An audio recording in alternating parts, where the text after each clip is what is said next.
اعلموا, you had better know, أنما الحياة الدنيا. What is the causes of weak Iman? If Iman is all about using our time wisely, giving our priorities, are there other priorities that distract us from the real priorities of Iman? Sure. So Allah Azza wa Jal gives us a synopsis. Here's what your life, worldly life, lowly life, the lowest life, ad-dunya. Ad-dunya comes from adna, the lowest life. All it amounts to, annama is kalimat al-hasr. The way I translate that is, you had better realize, you had better know, you had better understand. Worldly life amounts to nothing more than la'ibun, playing.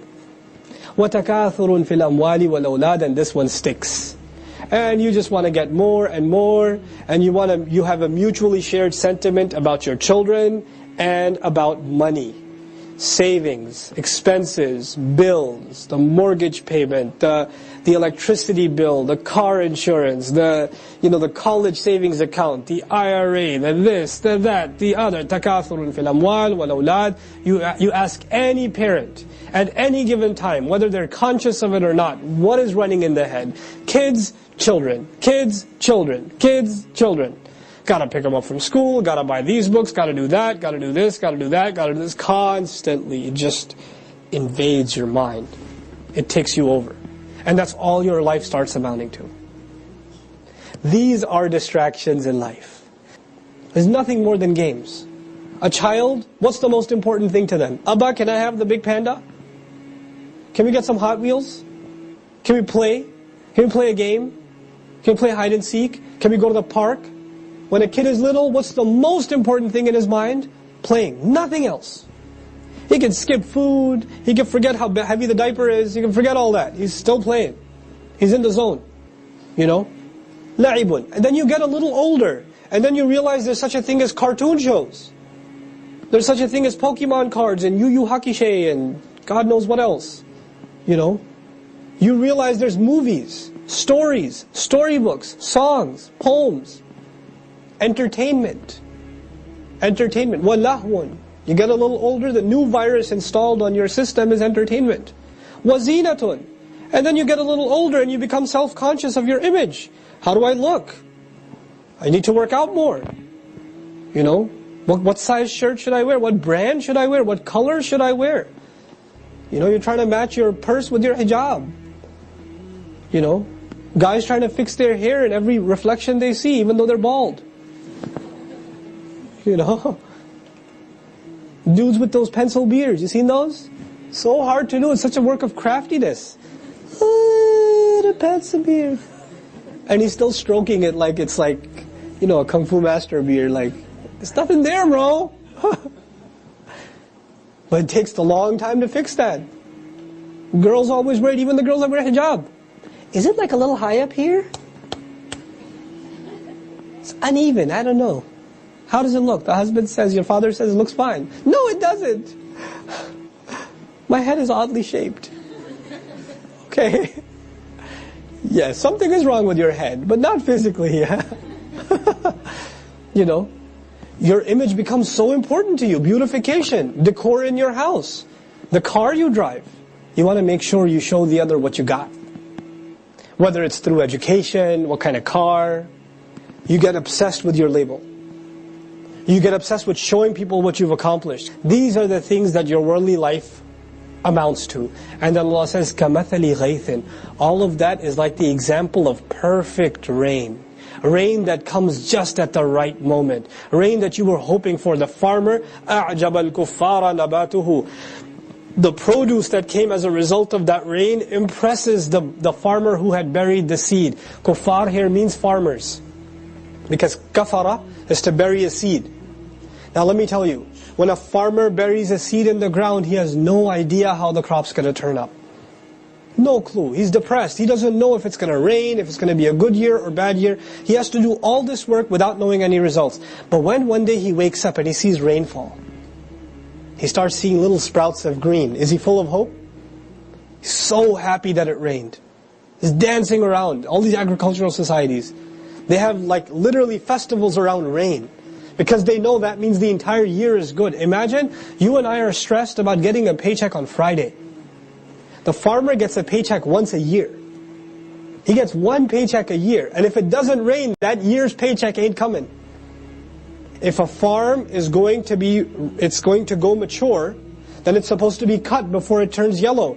Allah says it'll turn yellow. And turning yellow means the farmer wasn't interested in cutting it. He didn't take opportunity. He didn't cut it.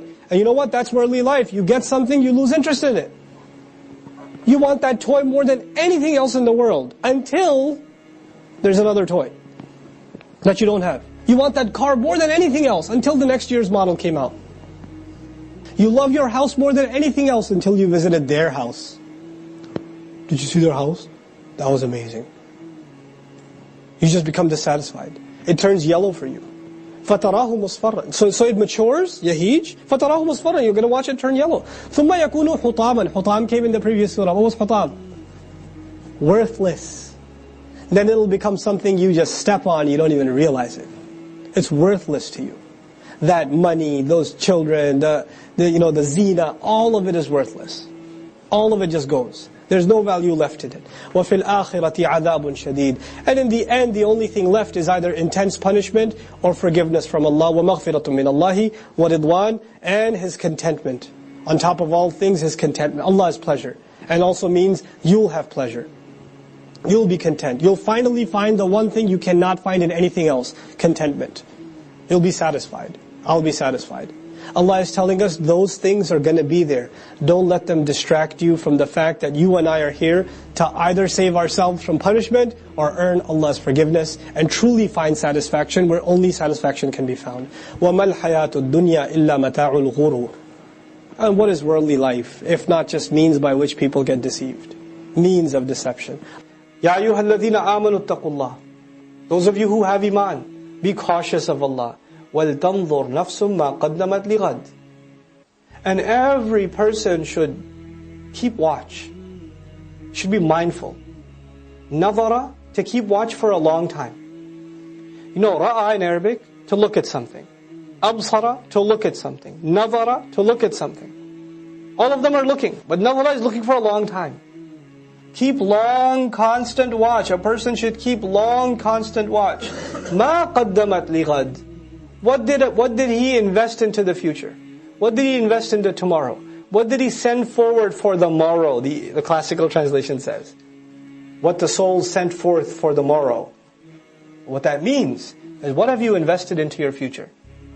What are you sending? Tomorrow means here, Judgment Day. Tomorrow here means Judgment Day. That's your tomorrow. And it shows you the urgency of Judgment Day. It's like it's happening tomorrow. What have I done today? That I can stand in front of Allah tomorrow? Am I watching myself like that? Is that my attitude? That's real taqwa of Allah. وَلْتَنْظُرْ نَفْسٌ مَا قَدَّمَتْ لِغَدٍ وَلَا تَكُونُوا كَالَّذِينَ نَسُوا اللَّهِ. Don't become like those who forgot Allah. You saw in the previous surah, فَأَنْسَاهُمْ ذِكْرَ اللَّهِ. إِسْتَحْوَذَ عَلَيْهِمُ الشَّيْطَانِ فَأَنْسَاهُمْ ذِكْرَ اللَّهِ. Shaitan got a hold of them. He's got them on cruise control, autopilot. He made them forget the remembrance of Allah. This surah says, don't be like those who forgot Allah. فَأَنْسَاهُمْ أَنفُسَهُمْ. Then He made them forget their own selves. We have to understand what that means. We have to appreciate what is Allah saying when He says He made them forget their own selves. Does it mean they forgot who they are? They forgot their name? They forgot to eat? They forgot to sleep? They forgot their address? They forgot their identity? What does it mean? You know, we have an animal existence. But we have a spiritual existence. There are two things that are inside of us. We eat, we sleep, we drink, we clothe. That's our animal existence. And that is what I see of you and you see of me. But there's another realm of my existence that will live on beyond this body. There's another dimension to me. That's not this body. There's something else living inside me. That's actually who Nu'man is. That's who Fatima is. That's who Abdul Kareem is. That's who Yahya is. My teacher asked me a long time ago, he said, where are you? I said, Ustad, right here. He goes, okay, point at yourself. So he said, no, that's your chest. Point at yourself. That's your head. Point at yourself. Point at Nu'man. I said, because that's your body. Point at yourself. myself, my nafs. And you go a step further, my ruh, is something beyond this material existence.